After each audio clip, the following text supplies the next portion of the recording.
Ήθελα μόνο να δουλέψω για να βοηθήσω την οικογένειά μου. Μου υποσχέθηκαν κάτι άλλο. Αυτό δεν ήταν το όνειρό μου. Ήθελα μόνο να επιβιώσω. Δεν φανταζόμουν όλα αυτά. Δεν πίστευα ότι θα μπορούσα να δραπετεύσω. Δεν ήταν εύκολο. Νόμιζα ότι θα πεθάνω. Φωνές που αναλογίζονται το παρελθόν και αναρωτιούνται για το αύριο. Αυτές είναι οι φωνές γυναικών που έχουν διαφύγει από την εμπορία ανθρώπων. Αυτή είναι η σειρά ελεύθερες φωνές δρόμοι ανθεκτικότητας, η οποία αφηγείται την εμπειρία των γυναικών που απελευθερώθηκαν από τα δεσμά της εμπορίας. Το σημερινό επεισόδιο εξιστορεί την παγκόσμια επίδραση του φαινομένου και την καταπίεση που βιώνουν τα θύματά του.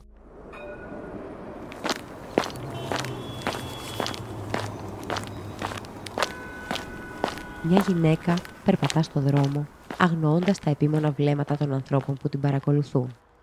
Στα μάτια της μπορείς να δεις την κούραση κάποιου που έχει περάσει δύσκολες στιγμές.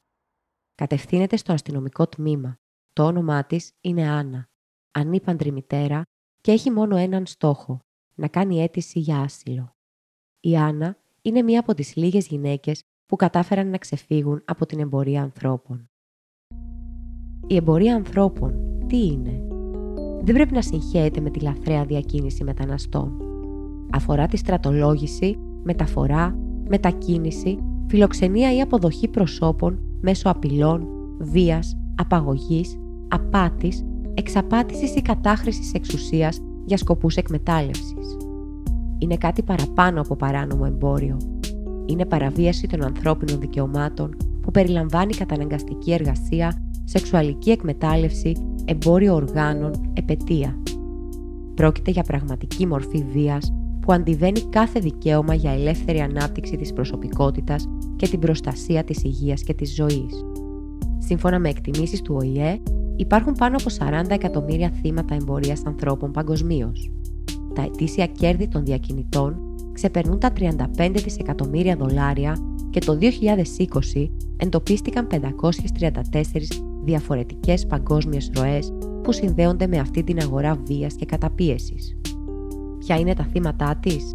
Είναι άνθρωποι, άνδρες, γυναίκες, ανήλικοι που μεταφέρονται σαν αντικείμενα, κακοποιούνται, κρατούνται υπό φυσικές και ψυχολογικές απειλές από εγκληματίες που τους εκμεταλλεύονται. Η σεξουαλική εκμετάλλευση είναι η πιο διαδεδομένη και αφορά κυρίως γυναίκες. Σύμφωνα με εκτιμήσεις της Eurostat, το 2022 θα επιβεβαιωθούν περισσότερες από 7.000 περιπτώσεις στην Ευρώπη και αυτός ο αριθμός είναι αμεληταίος σε σύγκριση με τον πραγματικό αριθμό των γυναικών που παραμένουν αδιάγνωστες και στερούνται κάθε προστασίας.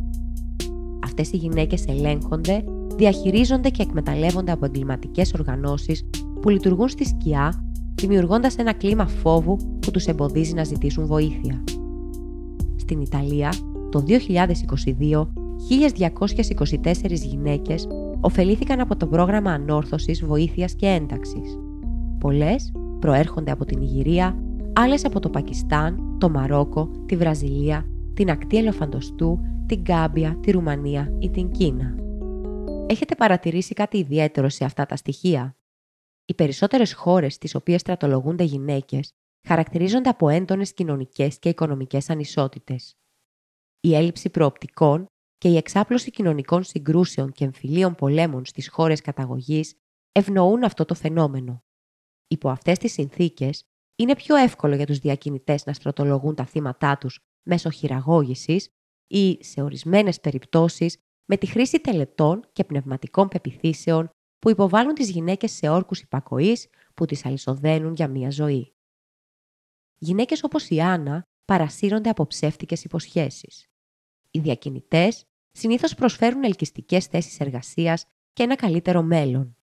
Η ελπίδα έρχεται με ένα άγνωστο ακόμα κόστος και οι γυναίκες, παγιδευμένες σε έναν ιστό καταπίεσης, σύντομα ανακαλύπτουν ότι το τίμημα είναι η ίδια τους η ζωή, τα σώματά τους, οι ταυτότητές τους. Υφίστανται βία, τα έγγραφά τους κατάσχονται και βλέπουν τους εαυτούς τους και τις οικογένειές τους να απειλούνται, αδύναμες να αλλάξουν την κατάστασή τους ως φυλακισμένες.